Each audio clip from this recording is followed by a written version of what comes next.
નમસ્કાર, આપ જોઈ રહ્યા છો ગુજરાત ફર્સ્ટ મુદ્દાની વાત સાથે હું છું જિજ્ઞાસા અને હું છું આપની સાથે દીપિકા। મુદ્દાની વાતમાં આજે અમેરિકા, ઇઝરાયલ અને ઈરાન વચ્ચે ચાલી રહેલા યુદ્ધની વાત કરવી છે। યુદ્ધનો આજે સતત 9મો દિવસ છે અને આજે સતત વિધ્વંસક હુમલા છે અમેરિકા અને ઇઝરાયલ તરફથી ઈરાન પર કરવામાં આવ્યા છે। મિસાઇલ અને ડ્રોન દ્વારા સતત આજે પણ હુમલા જોવા મળ્યા છે અને અત્યાર સુધી ઈરાનમાં જે ખાસ ટાર્ગેટ કરવામાં આવતા હતા, હવે રહેણાંક વિસ્તારોને પણ ટાર્ગેટ કરવામાં આવ્યા છે। ન માત્ર એટલું, પરંતુ ઈરાનના ઓઇલ ડેપોને પણ હવે અમેરિકાએ, ઇઝરાયલે સાથે મળીને ટાર્ગેટ કર્યા છે। ઓઇલ છે રસ્તાઓ પર વહેતું દેખાયું છે, તો અનેક જગ્યાએ આગ પણ પ્રસરી હતી, એના દ્રશ્યો પણ આજે દિવસભર સામે આવ્યા છે।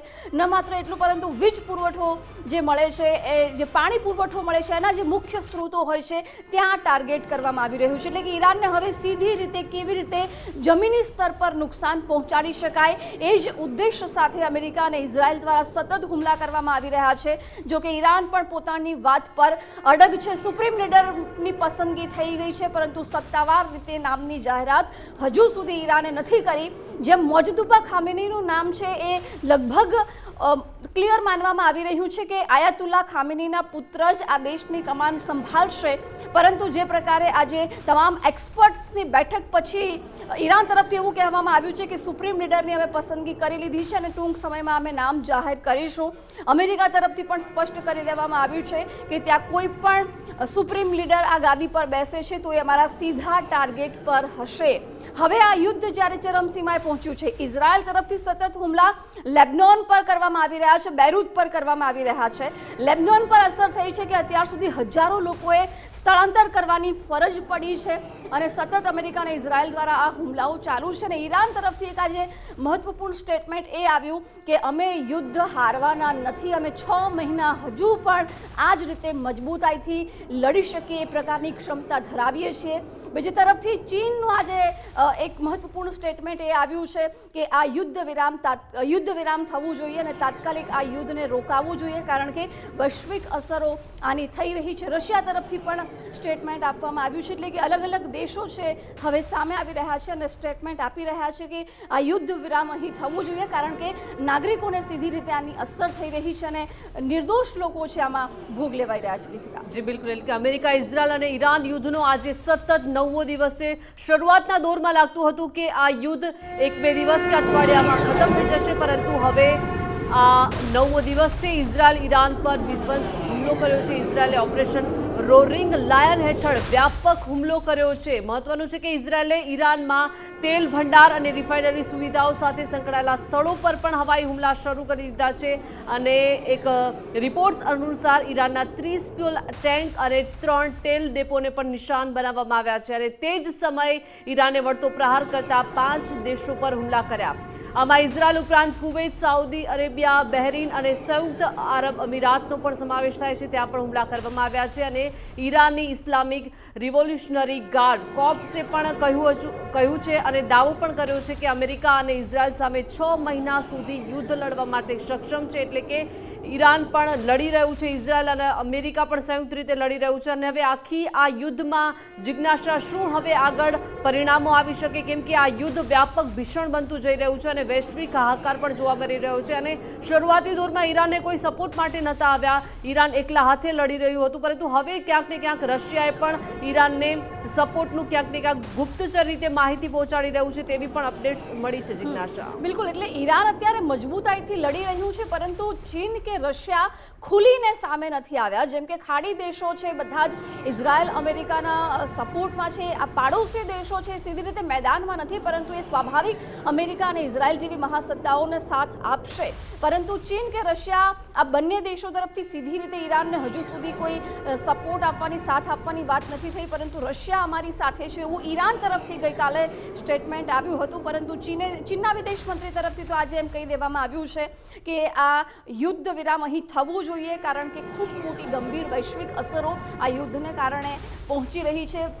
ગઈકાલે જે ઈરાનનું સ્ટેટમેન્ટ હતું, ઈરાનના રાષ્ટ્રપતિ તરફથી એવું કહેવામાં આવ્યું હતું કે પાડોશી દેશોને અમે ટાર્ગેટ નહીં કરીએ, અત્યાર સુધી અમે જે 7 દિવસ દરમિયાન પાડોશી દેશો પર હુમલા કર્યા એની માટે માફી પણ માંગીએ છીએ। એક તરફ રાષ્ટ્રપતિ એમના એવું સ્ટેટમેન્ટ આપે છે અને બીજી તરફ સતત હુમલાઓ ઈરાન તરફથી પાડોશી દેશો પર થઈ રહ્યા છે. એટલે આ જ એમની રણનીતિને લઈને ટ્રમ્પ તરફથી પણ નિવેદન આપ્યું છે કે ઈરાન એ કોઈ દબંગ નથી, પરંતુ એ આ બતાવી રહ્યું છે કે કેવી રીતે ઈરાન છે એ કરે છે શું અને કંઈક કહે છે અલગ. એટલે કે આજે કુવૈત હોય, આરબ અમીરાત હોય કે પછી આસપાસના યુએઈ જેવા મોટા દેશો હોય, ત્યાં સતત ઈરાને હુમલા કર્યા છે. અમેરિકાના સૈન્ય અને નેવલ બેઝને ત્યાં ટાર્ગેટ કરવામાં આવી રહ્યા છે.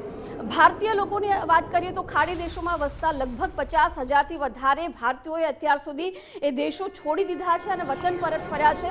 આગળના દિવસોમાં આ યુદ્ધની શું ગંભીર અસરો આપણે નજીકના દિવસોમાં જોઈ શકીએ છીએ, એ તમામ મુદ્દે ચર્ચા કરીશું. આપણી સાથે ગેસ્ટમાં રિટાયર્ડ કેપ્ટન જયદેવ જોશી જોડાઈ ગયા છે. જયદેવજી, ખૂબ ખૂબ સ્વાગત છે આપનું ગુજરાત ફર્સ્ટમાં.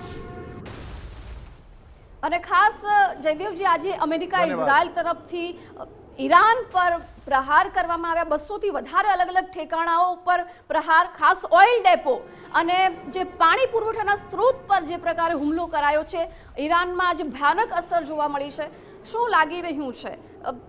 કેવી ટક્કર છે? કારણ કે ઈરાન પણ ક્યાંય નમવાની કોઈ પણ પ્રકારની સ્થિતિમાં અત્યારે નથી.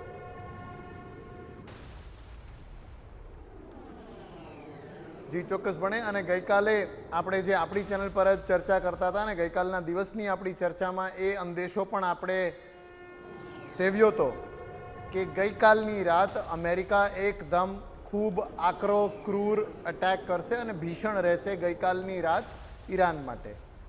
તો ક્યાં અટેક કરશે? તો સૈન્ય થાણાઓ પર પણ એમણે અટેક નથી કર્યા. અમેરિકાએ જે કર્યું છે એ કર્યું છે કે જે ઓઇલ ઇંધણના ડેપોઝ છે એમના ઉપર વધારે અટેક કર્યા છે. તો એનાથી 2-3 અલગ અલગ ફાયદા અમેરિકાને થઈ શકે. એક, એ લાંબા સમય સુધી બળતા રહે. બીજું, ઇંધણનું નુકસાન થાય. ત્રીજું, ત્યાંની ઇકોનોમી ખોરવવા માટે ક્રૂડ ઓઇલ એ એક જ છે અને એકવાર જો અમેરિકા આ સંકેત આપી દે કે અમે ક્રૂડ ઓઇલના ડેપોઝ ઉપર હમલા કરવાના છીએ, તો એવા તો કેટલાય ક્રૂડ ઓઇલના ડેપોઝ ઈરાનમાં છે, એ બધા ભડકે બળશે. એ બીકમાં ઈરાની સરકારે, IRGCએ પોતાના સૈનિકોને જે અત્યારે એટેકના મોડમાં છે એમને ફરી પાછા નજીક લઈ આવવા પડે, ડિફેન્સના મોડમાં લઈ આવવા પડે. આખું એક જે આક્રમક રૂખ અત્યારે ઈરાને અખ્તિયાર કર્યું છે એની બદલે ડિફેન્સિવ પોસ્ચર અખ્તિયાર કરવો પડે. આ ચાલ અત્યારે અમેરિકા રમી રહ્યું છે. સેકન્ડલી, આપણે જેમ વાત કરી તેમ કે ઈરાન નમતું જોખવાના મૂડમાં નથી, તો યસ, અત્યારે સ્પષ્ટ દેખાઈ રહ્યું છે કે નમતું નહીં જોખે. અને એવું જ કંઈક આપણે આગળ એના ઉપર જિજ્ઞાસાજી, દીપિકાજી, આપણે ચર્ચા કરી શકીએ. ઈરાનના એમ્બેસેડર જે યુકેમાં બેસે છે, એમણે એક પ્રી રેકોર્ડેડ ઇન્ટરવ્યૂમાં ઇંગ્લેન્ડની જમીન ઉપર બેસતા એ કહ્યું છે કે બી વેરી વોચફુલ, બહુ ધ્યાન રાખજો આપ આ લડાઈમાં કેવી રીતે જોડાવ છો, કેટલા સંમેલિત થાવ છો, એના ઉપર ખૂબ ધ્યાન રાખજો, કારણ કે ઈરાનની વિરુદ્ધ આ કરવામાં આવેલું કામ છે એ લાંબુ ચાલશે નહીં. તો ડિપ્લોમેટિકલી પણ ઈરાને એકદમ આક્રમક રૂખ અખ્તિયાર કરેલું છે અને આવનારા દિવસોમાં આ લડાઈની ભીષણતા ઘટતી જરાય દેખાતી નથી. જયદેવભાઈ, ખાસ કરીને ઈરાનના લગભગ 30 ફ્યુઅલ ટેન્ક અને 3 તેલ ડેપોને નિશાન બનાવવામાં આવ્યું છે. તો વૈશ્વિક અસર આની કેવી આપ જોઈ રહ્યા છો? આપનું એનાલિસિસ શું કહી રહ્યું છે?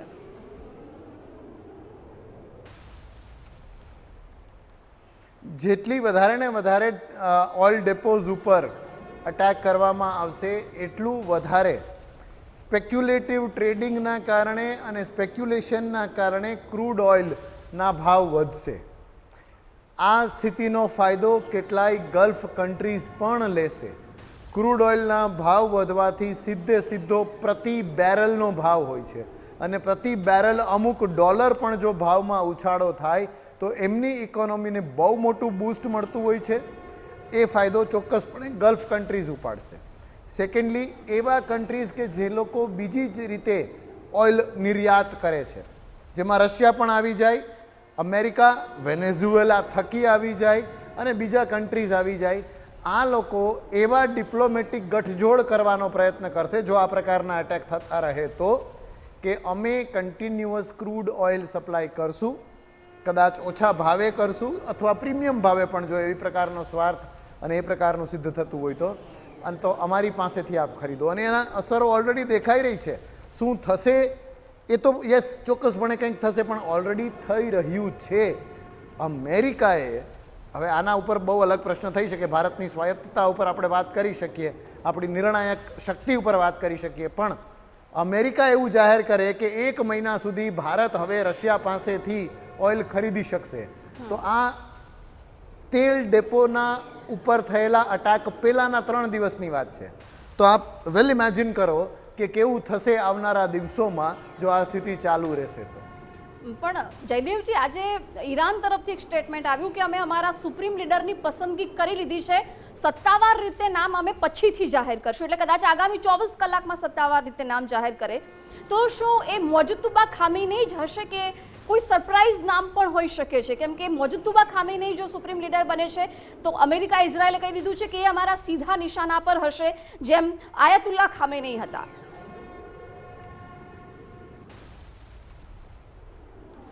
જી, ખૂબ સરસ પ્રશ્ન આપે પૂછ્યો છે.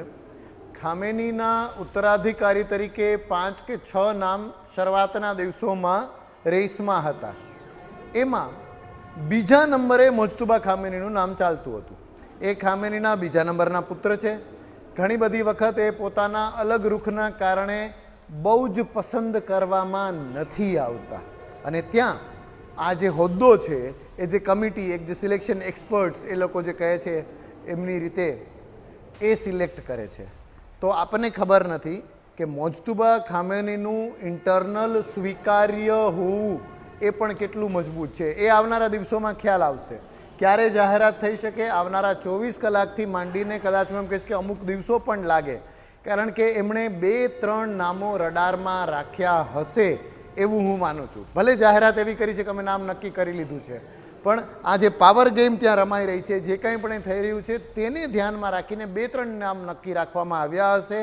અને કારણ કે ઇઝરાયલ અને અમેરિકા બંને એમ કહે છે કે જે કોઈ પણ ઉત્તરાધિકારી બનશે એ અમારા ટાર્ગેટ ઉપર હશે, તો એક ડિકોય એટલે કે કોઈ એક સ્વાંગ પણ ઊભો કરવામાં આવે કે નામની જાહેરાત કોઈ એક તરફી થાય અને પછી કોઈ બીજાની જાહેરાત કરવામાં આવે. જેની જાહેરાત થવાની હોય, જે ખરેખર ઉત્તરાધિકારી બનવાના હોય, એમને કોઈ સેફ હાઉસમાં પહોંચાડવામાં આવે, કોઈ બંકર જેવી જગ્યાએ પહોંચાડવામાં આવે, કોઈ ફોર્ટિફાઈડ લોકેશન કિલ્લેબંધીમાં પણ પહોંચાડી દેવામાં આવે.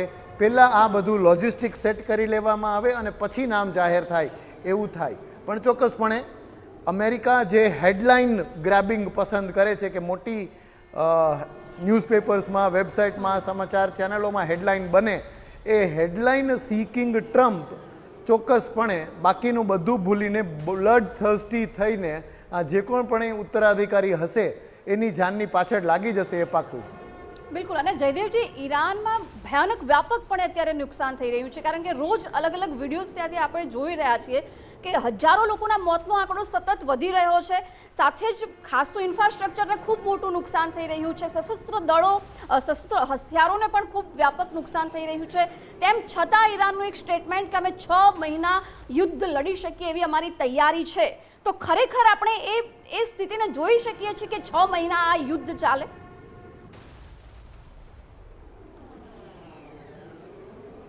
બહુ સરસ આપે પ્રશ્ન પૂછ્યો છે અને બહુ મુદ્દાસર આનો હું જવાબ આપું તો, ઈરાનની આક્રમકતા 6 મહિના નહીં, વર્ષોના વર્ષો લડવાની છે. આ એમની વૈચારિક અને નાગરિકોની પણ આક્રમકતા છે. યસ, ત્યાં ઇન્ટરનેટ બ્લોકેડ છે, પણ આપ જુઓ, એક સમયે ખામેનીના વિરોધમાં ખૂબ ઈરાનીઓ ભેગા થયા હતા. ખામેનીના ખતમ થઈ ગયા સમયે કેટલાય ઈરાનીઓએ શેરીઓમાં ઉત્સવ પણ મનાવ્યા હતા. પણ અત્યારે આપ જુઓ, કોણ ઈરાની નાગરિક, યસ ઇન્ટરનેટ બ્લોકેડ છે, ઓછી ખબરો આપણી સામે આવે છે, પણ બંને તરફીની ચેનલો છે. એ કોઈ પણ ચેનલમાં, કોઈ પણ સમાચાર પત્રમાં બહુ જ મોટો વિરોધ ઈરાનમાં થયો એ વાત આવી નથી. ઈરાની નાગરિકો કે કોઈ પણ એ સિવિલિયન નાગરિક પણ, વિરોધી ઈરાનીઓમાંથી પણ કોઈ વ્યક્તિએ ત્યાં જઈને સત્તાનો કબજો પોતે કરવો છે, પોતે પ્રતિનિધિત્વ કરશે પ્રજાનું, આવી વાત નથી કરી. એટલે પ્રજાની માનસિકતા તો વર્ષો વર્ષ લડી લેવાની છે.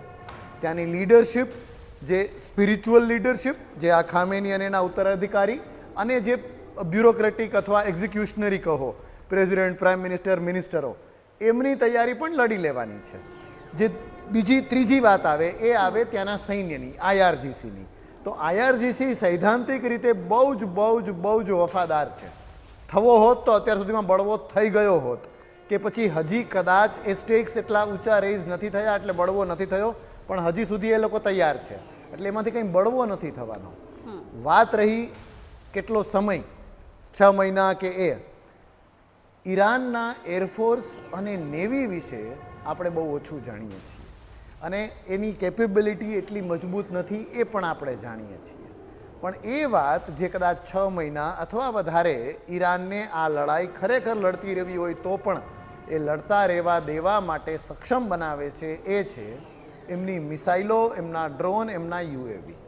છેલ્લા કેટલાય વર્ષોથી એમણે આ મબલખ રીતે ઊભા કરી લીધા છે. બહુ જ ભૂગર્ભમાં અને સરસ રીતે સુરક્ષિત એવી જગ્યાઓ પર મિસાઇલ અને ડ્રોન યુએવીના પ્રોડક્શનની સાઇટ્સ છે, એને સંગ્રહ કરવાની સાઇટ્સ છે, બહુ મોટા પ્રમાણમાં બનેલા છે, બહુ સસ્તા ખર્ચમાં અને બહુ ઝડપથી એ ફરી પાછા પ્રોડ્યુસ પણ થઈ શકે છે. એટલે 6 મહિનાની જે વાત કરે છે એ સ્પષ્ટ સાચી, એમની તૈયારી ચોક્કસ છે. આધાર રાખે છે આખો ગ્લોબલ નેરેટિવ કઈ તરફ ઢળે છે અને ઇઝરાયલ અને અમેરિકા આ લડાઈમાં કેટલી ભીષણતાથી ઈરાનને પછાડે છે. પણ અહીંયા ઈરાને એક એવું પણ સ્ટેટમેન્ટ આપ્યું છે જયદેવભાઈ કે અતિશયોક્તિ નથી. જી બિલકુલ, કે ઈરાને એક એવું પણ સ્ટેટમેન્ટ આપ્યું છે કે અમેરિકી ઠેકાણો પર હુમલો કરવો એ આત્મરક્ષાનો કાનૂની અધિકાર છે. આવું ઈરાન તરફથી નિવેદન આપવામાં આવ્યું છે, કેમ કે આ યુદ્ધ જે શરૂ કર્યું છે તે અમેરિકા અને ઇઝરાયલે સંયુક્ત રીતે કર્યું છે અને ઈરાન પર થોપવામાં આવ્યું છે. ઈરાને આ પસંદ નથી કર્યું અને સાથે એમ પણ કહ્યું છે કે હવે તેમનો આ યુદ્ધમાં માત્ર ને માત્ર સૈન્ય હેતુ એ રહેવાનો છે કે અમેરિકી સૈન્ય ઠેકાણાઓને નિશાન બનાવવાનો. ઈરાનના આ નિવેદનને આપ કઈ રીતે જોઈ રહ્યા છો? અને જયદેવજી, મારે એ પણ એડ કરવું છે કે જ્યારે ખામેનીનું મોત થયું તો ત્યાં એક ગ્રુપ એવું પણ હતું કે ત્યાં ખુશ થયું હતું. આવું જ કંઈક અમેરિકામાં આજે જોવા મળ્યું. અમેરિકાના મોટા શહેરો ન્યુયોર્ક અને વોશિંગ્ટન ડીસીમાં જે ઇઝરાયલ અમેરિકા સંયુક્ત રીતે ઈરાન પર કાર્યવાહી કરી રહ્યા છે એનો વિરોધના ભાગરૂપે અમેરિકન્સ રસ્તા પર નીકળ્યા, વિરોધ નોંધાવ્યો ત્યાં.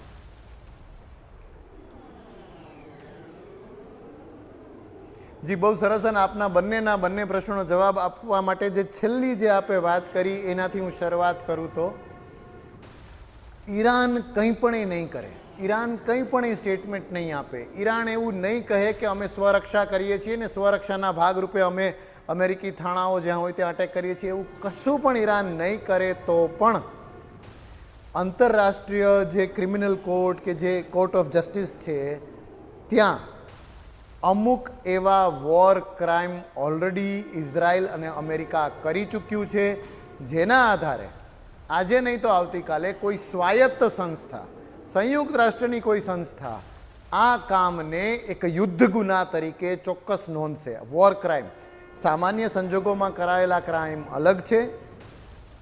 વોર ક્રાઇમ માનવતાની વિરુદ્ધના ક્રાઇમ ગણાય છે, એ અલગ હોતા હોય છે. એક સમયે હિટલર પર પણ હતા, હાલની તારીખમાં નેતન્યાહુ સામે છે. એમાંનું એક શું કે જે રીતે ઈરાનિયન નેવીની શિપ ભારતીય નૌસેના દ્વારા જે એક સંયુક્ત યુદ્ધ અભ્યાસ હતો એ પૂરું કરીને શ્રીલંકા જતી હતી, એને ત્યાં ઇન્ટરનેશનલ વોટર્સમાં, એ ભારતીય સીમાનો દરિયો નહોતું, શ્રીલંકન સીમાના દરિયાની નજીક હતું પણ એથી બહાર હતું. એ ઇન્ટરનેશનલ વોટર્સમાં શાંત રીતે પસાર થતી ઈરાનિયન શિપને જે અમેરિકાએ ઉડાડી છે એના કારણે ઈરાન આવું કંઈ નેરેટિવ સેટ નહીં કરે તો પણ અમેરિકા અને ઇઝરાયલે એના ખામિયાજો ભોગવવો પડશે. વાત રહી ઈરાનની, તો યસ, ઈરાન ચોક્કસપણે એમ કહી શકે અને ખરું છે એ કહેવામાં. અને એની સાથે એ પણ કહેવું જરૂરી છે કે ખામેની અને ખામેનીની સત્તા કંઈ દૂધે ધોયેલા નહોતા, પણ અત્યારે જે લડાઈ ચાલી રહી છે એ અનપ્રોવોક્ડ છે. એમણે કોઈ પણ એવું પ્રોવોકેશન કે એવું બહાનું નહોતું આપ્યું કે એમના ઉપર અટેક થાય. અને આ વાતનું ખંડન, આપણે અમેરિકાની વાત કરીએ કહેતા, આ વાતનું ખંડન અમેરિકાની જ પેન્ટેગોન, ધ ઓલ માઇટી મજબૂત એવી પેન્ટેગોને કીધું છે કે ઈરાન નજીકના ભવિષ્યમાં હુમલો કરવાની હતું એવી કોઈ ગુપ્ત માહિતી, એવા કોઈ સંકેત કે એવા કોઈ ઇન્ટેલિજન્સ ઇનપુટ્સ અમારી પાસે હતા નહીં. જયદેવજી, એક સવાલ એ છે કે રશિયા એમને સપોર્ટ કરી રહ્યું છે એવું તો ગઈકાલે ઈરાને એક સ્ટેટમેન્ટમાં કહ્યું હતું, પરંતુ ચીન ચૂપ હતું અત્યાર સુધી.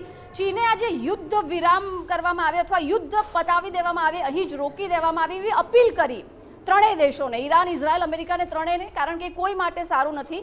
પણ ચીને સાથે સાથે ટોણો અમેરિકાને એ માર્યો છે કે ઈરાનની સત્તા બહારનું કોઈ સંભાળે એવું પણ શક્ય નથી.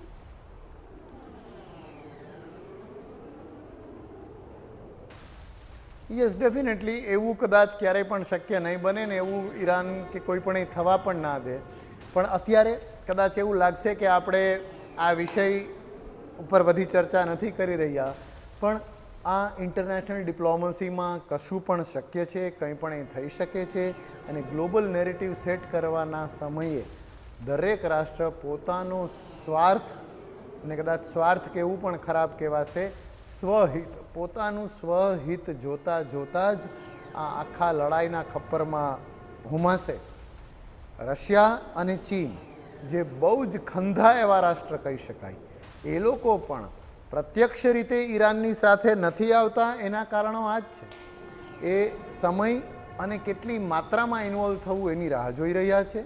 પોતાના હિતો સચવાય તો, અને ઓવરઓલ થોડો સપોર્ટ જો ઈરાનને મળે તો જ એ લોકો પોતાની જાતને કમિટ કરશે, અથવા પડદા પાછળથી ચોક્કસ સપોર્ટ કરતા રહેશે. બિલકુલ બિલકુલ. જયદેવજી, આપ અમારી સાથે જોડાયા, ખૂબ ખૂબ આભાર આપનો. તો સતત આજે યુદ્ધનો 9મો દિવસ અને ઇઝરાયલ અમેરિકાએ ઈરાનને જે પ્રકારે ટાર્ગેટ કર્યું છે, ઈરાનમાં આજે ઘણા બધા દ્રશ્યો ભયાનક જોવા મળ્યા. ઓઇલ ડેપોની વાત હોય કે પછી પાણી પુરવઠાને નિશાન બનાવવામાં આવ્યું છે. ન્યૂઝરૂમથી મારા સહયોગી ઉદય જાદવ પણ જોડાઈ ગયા છે. સતત એઓ વૈશ્વિક સ્થિતિને લઈને રિસર્ચ કરતા હોય છે. ઉદય, આજે આ યુદ્ધનો સતત 9મો દિવસ, શું પરિસ્થિતિ રહી અને આપણે આ યુદ્ધને અત્યારે ક્યાં જોઈ રહ્યા છીએ? ઇઝરાયલ ઈરાન યુદ્ધની અંદર તમે જુઓ, ઈરાનના હુમલાઓ હવે થોડા ઘટવા લાગ્યા છે.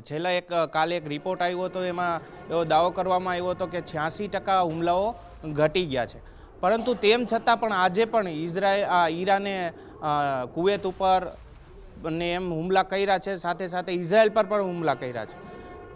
પણ આજે એક અલગ વાત એ થઈ કે અમેરિકાએ અને ઇઝરાયલે આજે ઈરાનની કરોડરજ્જુ પર પ્રહાર કર્યો છે. કરોડરજ્જુ એટલે કે ઓઇલ સેક્ટર પર, રિફાઇનરી પર એટેક કરવામાં આવ્યા. 30થી વધારે ઓઇલ ડેપોને ઉડાવી દેવામાં આવ્યા.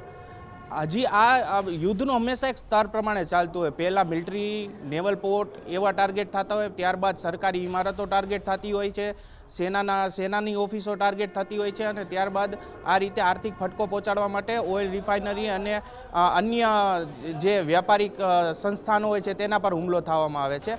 પરંતુ રિફાઇનરીની સાથે સાથે આજે પાણી પુરવઠા ઉપર પણ હુમલો કરવામાં આવ્યો, જે ખૂબ જ દયનીય છે. કારણ કે ઈરાન એવો એક દેશ છે કે જ્યાં વરસાદ ઓછો પડે છે, પાણીની અછત ખાસ કરીને રહે છે.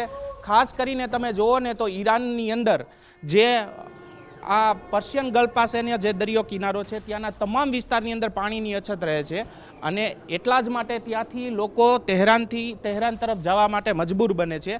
લાખો માણસો, આજે નવેમ્બરમાં જ રિપોર્ટ આવ્યો હતો સામે કે 1 લાખથી વધારે લોકો પ્રભાવિત થશે જો પાણી ડિસેમ્બર સુધી પૂરું થઈ જશે. હવે એ ડેમ ઉપર હુમલો કરવાથી, પાણીના પુરવઠા ઉપર હુમલો કરવાથી ઈરાનની સ્થિતિ ખરાબ થશે, એ ચોક્કસ વાત છે. હવે આપણે યુદ્ધની બીજી વાત કરીએ તો હમણાં એક રિપોર્ટ સામે આવી રહ્યો છે કે ઈરાનની અંદર તમને અહીંયા એક નાનો એવો ટાપુ દેખાતો હશે. આ જે ટાપુ છે ને એનું ખર્ગ નામ છે. આ ખર્ગ ટાપુની એવો એક મહત્વનો ટાપુ છે ઈરાન માટે કે અહીંથી આ જ પોઈન્ટથી 90% ઓઇલ એક્સપોર્ટ કરે છે ઈરાન, અને આના ઉપર કબજો કરવા માટે અમેરિકા તૈયારી કરી રહ્યું છે તેવી રિપોર્ટ સામે આવ્યા છે. હવે વાત જો આપણે આ યુદ્ધની કરીએ તો આ યુદ્ધ એવા સ્તરે પહોંચ્યું છે. આજથી વર્ષો પહેલાં ઈરાક યુદ્ધ થયું હતું. ઈરાક યુદ્ધની અંદર તે અમેરિકાએ પોતાનું શક્તિ પ્રદર્શન બતાવવા માટે ઈરાક પર હુમલો કર્યો હતો, પણ ત્યારે જ ખાસ કરીને રશિયામાં પુતિને તેનો વિરોધ નહોતો કર્યો. એનું કારણ વર્ષો પછી દુનિયાને ખબર પડી કે ઈરાક યુદ્ધનું પુતિને શા માટે વિરોધ ન કર્યો. કારણ કે પુતિને પછી થોડા વર્ષો પછી જોર્જિયા અને આપણે 2014ની અંદર ક્રિમિયા ઉપર હુમલો કર્યો, ચેચનિયા ઉપર હુમલો કર્યો. અને જ્યારે 2014માં ક્રિમિયા ઉપર હુમલો કર્યો ત્યારે અમેરિકાએ જ્યારે વિરોધ કર્યો હતો ત્યારે પુતિને જવાબ આપ્યો હતો કે તમે ઈરાકમાં શું કર્યું. હવે સ્થિતિ એવી થઈ છે કે અમેરિકા ઈરાનના ઉપર હુમલો કર્યો છે, શક્તિ પ્રદર્શન કરી રહ્યું છે. પોતાનો દબદબો અરબમાં ચાલુ રહે એના માટેના પ્રયત્ન કરી રહ્યા છે. આની જ ખરાબ અસર તમને જોવા મળશે જો ચીન તાઇવાન ઉપર હુમલો કરશે, કારણ કે ચીન પાસે પણ વીટો પાવર છે, અમેરિકા પાસે પણ વીટો પાવર છે. 2014માં રશિયા પાસે પણ વીટો પાવર હતો, એટલે રશિયાએ તે એમ કરીને વિરોધ કર્યો હતો અને અમેરિકાએ કંઈ ન કહી શક્યું. તો હવે ચીન જો આ સ્થિતિનો ફાયદો ઉઠાવીને તાઇવાન ઉપર હુમલો કરે અને તો અમેરિકા એને કંઈ કહી ન શકે, કારણ કે ચીને પણ એ સામે વળતો જવાબ એવો આપે કે તમે ઈરાનમાં શું કર્યું. એટલે આ મારા ખ્યાલથી આ યુદ્ધ સમાપ્ત થશે પછી વર્લ્ડ ઓર્ડરમાં ઘણો બધો બદલાવ જોવામાં આવશે. જે દેશો મૌન છે તે દેશો પ્રખર રીતે સામે આવશે એવું લાગી રહ્યું છે. બિલકુલ, પણ ઉદય, જે અત્યારે વિધ્વંસક હુમલાઓ થઈ રહ્યા છે બંને સાઈડથી, આનું લાંબુ પરિણામ આપણે કઈ રીતે જોઈ રહ્યા છીએ? કારણ કે અમેરિકા આ યુદ્ધમાં સીધી રીતે ઈરાનીના જમીની સ્તર પર ઉતરે, ત્યાંના સૈનિકો ત્યાં મોકલે, એવી કોઈ શક્યતા હાલના સ્તરે? તમને યાદ હશે થોડા દિવસો પહેલાં ઈરાનની અંદર ભારે વિરોધ પ્રદર્શન થયો હતો. લોકો રસ્તા ઉપર આવ્યા હતા, કેટલાય દિવસો સુધી તોફાન ચાલુ રહ્યું હતું અને ટ્રમ્પે એવું કીધું હતું કે તમે ચાલુ રાખો, ઇમારતો ઉપર, સરકારી ઇમારતો પર કબજો કરો, અમે મદદ માટે આવીએ છીએ.